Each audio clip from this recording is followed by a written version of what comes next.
ये वही मैच है जहां भारतीय टीम का बैटिंग ऑर्डर कोलैप्स हुआ था, लेकिन उसके बाद कप्तान सूर्य कुमार यादव ने न सिर्फ बल्लेबाजी में भारतीय टीम को संभाला बल्कि वो एक रेस्पेक्टेबल स्कोर तक लेकर गए और उसके बाद उस पर फायदा उठाया भारतीय टीम के गेंदबाजों ने, जो यूएसए के अपेक्षाकृत अनुभव में कम जो बल्लेबाज थे उनको फंसाया और भारतीय टीम को जीत दिलाई। वो इसी मैदान में जीत मिली थी। उसके बाद भारतीय टीम का सफर अच्छा चल रहा था उस मुकाबले से पहले, जब तक कि वो साउथ अफ्रीका से हारी नहीं थी। फिर साउथ अफ्रीका से उस मुकाबले में भारतीय टीम को 70 रन से ज़्यादा से हार मिली, लेकिन फिर भारतीय टीम जीत की पटरी पर वापस भी लौटी। उसने जिम्बाब्वे को हराया। उसके बाद जो मस्ट विन मैच था वेस्टइंडीज का, वहां पर 5 विकेट से जीत हासिल की, यानी एक कन्विंसिंग जीत हासिल की। और ये मैदान वही है जहां इंग्लैंड ने नेपाल को हराया था, लेकिन नेपाल ने परेशान कर दिया था, ये नहीं भूलिएगा। और इसके अलावा वेस्टइंडीज वाला मैच भी यहां पर इंग्लैंड के खिलाफ हुआ था। तो ये कहानी है पूरी की पूरी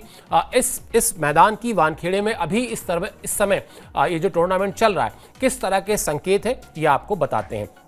चलिए, भारतीय टीम के गेंदबाजी कोच हैं, उन्होंने विकेट को देखकर कुछ कहा। विकेट को देखा उन्होंने, देखने के बाद जो उनका बयान है वो बड़ा इंपॉर्टेंट बयान है, वो आपको दिखाते हैं, क्योंकि वो कह रहे हैं कि यहां पर गेंदबाजों को भी मदद मिलेगी। वानखेड़े में थोड़ा अतिरिक्त उछाल मिलेगा। बल्लेबाज इस उछाल पर भरोसा करके गेंद की लाइन में आकर शॉट्स खेल सकते हैं, लेकिन इस उछाल का फायदा गेंदबाजों को भी मिलेगा। गेंद हल्की हरकत भी करेगी। ये एक छोटा मैदान है, आपको अच्छी लड़ाई लड़नी होगी, हर एक गेंद का ध्यान रखना होगा। इस विकेट पर बल्लेबाज की ताकत ही उसकी कमजोरी बन सकती है, इसलिए अति रक्षात्मक होने की बजाय आक्रामक बने रह सकते हैं, मौके जरूर मिलेंगे। तो एक तरीके से बिना कुछ सीधे सीधे कहे, उनके कहने का आशय ये है कि रन बनेंगे, लेकिन बल्लेबाज को अपने आप को अप्लाई करना होगा। आप आड़े तिरछे शॉट्स खेलकर अगर सोच रहे हैं कि आप यहां पर कोई बहुत बड़ा स्कोर खड़ा कर लेंगे तो मुश्किल में पड़ जाएंगे। अति रक्षात्मक होने की जरूरत नहीं है, लेकिन अति आक्रामक होने में भी खतरा है, क्योंकि जब बाउंस होता है और बॉल थोड़ा सा, जैसा उन्होंने कहा कि उनको लगता है कि बॉल थोड़ा मदद करेगी। मुंबई का वानखेड़े स्टेडियम वैसे भी समुद्र के करीब है, वहाँ एक स्वाभाविक सी हवा में नमी हमेशा रहती है, अनटिल अनलेस की बहुत गर्मी ना हो, और अभी बहुत गर्मी वाला सीन है नहीं। तो इसलिए गेंदबाजों के लिए स्कोप रहेगा, थोड़ा सा ball in swing out swing हिलेगी, उससे सतर्क रहना होगा, उससे सावधान रहना होगा बल्लेबाजों को। कुल मिलाकर अपने विकेट की कीमत लगानी होगी, अपने आप को वहाँ पर थोड़ा समय देना होगा। और ये सब बातें जब हम कर रहे हैं तो मेरे आंख के सामने सिर्फ एक चेहरा घूम रहा है, और वो चेहरा है अभिषेक शर्मा का।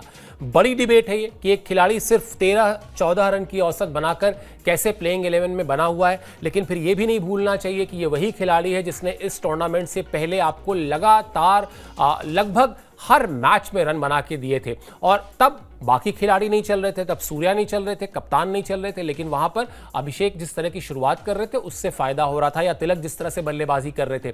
टीम में होता भी यही है कि 11 के 11 खिलाड़ी हमेशा परफॉर्म कर रहे हो, ऐसा नहीं होता। किसी को किसी के लिए परफॉर्म करना पड़ता है। किसी एक की गेंदबाजी खराब होती है तो दूसरा जाकर वहां पर उसको बराबर करता है, न्यूट्रलाइज करता है। वैसी ही चीजें जो है बल्लेबाजी में भी होती हैं, और सूर्या ने ये बात कही भी थी। सूर्या ने साफ साफ ये कहा था कि हम इस टूर्नामेंट से पहले जब वो रन नहीं बना रहे थे तो हम उनको, वो हमारे लिए सपोर्ट कर रहे थे, अब हम उनके लिए रन बनाएंगे। तो इसलिए बड़ी एक टीम का जो माहौल जिस तरह से होना चाहिए वो माहौल दिखाई दे रहा है, और इसीलिए अभिषेक शर्मा को अब भी खराब फॉर्म के बाद भी बैक किया जा रहा है, जो किया भी जाना चाहिए। चलिए आगे बढ़ते हैं। अभी तक हमने आपको भारतीय टीम में क्या 3-4 समस्याएं हैं वो बताएं, अब ये भी बता देते हैं कि कौन से 3-4 खिलाड़ी हैं इंग्लिश टीम के जिनसे सतर्क रहना जरूरी है, क्योंकि इन खिलाड़ियों को अगर थोड़ी सी छूट मिली तो इनमें वो दमखम है कि ये मैच को बदल सकते हैं। तीनों खिलाड़ी आपकी स्क्रीन पर हैं।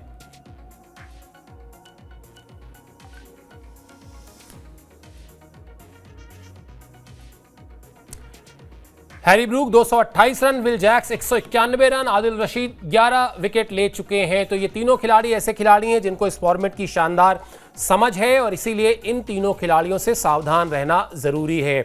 चलिए आगे बढ़ते हैं, बात कर लेते हैं मौसम की। यूं तो कोई बारिश का दूर दूर तक कोई चांस नहीं है, लेकिन मौसम की बात है, ना तो वो मेरे हाथ में है ना आपके हाथ में है, तो इसलिए बता देते हैं कि अगर बारिश हो ही गई, अगर मैच रद्द हो ही गया, तब क्या होगा, क्योंकि ये आईसीसी का नॉकआउट मैच है। यहां पर नियम जो कहते हैं वो नियम आपकी स्क्रीन पर है।